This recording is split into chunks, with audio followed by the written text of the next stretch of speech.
Maitei, baixa papeimê, baixa papeicô, espero que todos estejam bem. Para quem ainda não me conhece, meu nome é Júlio Alfonso e eu falo Guarani desde criança e é um prazer muito grande estar compartilhando com vocês os meus conhecimentos. Hoje nós falaremos sobre os pronomes pessoais, é um tópico bem mais básico, mas como aqui o intuito do canal é partir do básico ao avançado ou do básico ao fluente, nós estaremos repassando mais uma vez sobre os pronomes e espero que esse tópico seja de grande valia para vocês que estão aí começando no Guarani.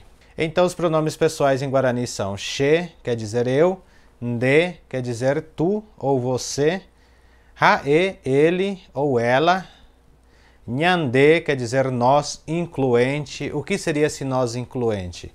Suponhamos que estejamos dentro de uma sala de festa ou de um salão de festa.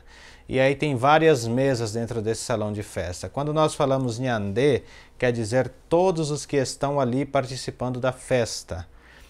Isso é o nós incluente, quando usamos o nhande. E depois vem o ore também, que é nós, tá? Ore também quer dizer nós, mas nós excluente. Aí voltamos novamente à festa. E lá na festa temos mesa por mesa. Se eu for falar, por exemplo, nós, excluindo as outras mesas, só falando da nossa mesa, usaremos o ore, para dizer que é só a nossa mesa, excluindo as outras mesas que estão no mesmo ambiente da festa. E aí vem também o pronome pen, que quer dizer vós, ou pode-se usar também vocês, né? E depois vem o haequera, que são eles ou elas. É isso aí, espero que vocês tenham gostado desse tópico, que realmente sejam de grande utilidade para vocês no dia a dia de vocês.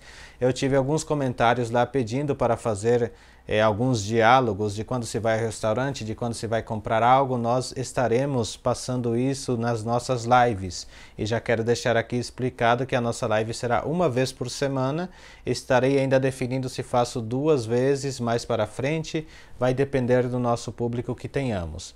Muito obrigado por terem assistido e não se esqueçam de compartilhar esse vídeo, de deixar os seus comentários e compartilhar com seus amigos para que assim o nosso projeto possa cada dia mais estar crescendo.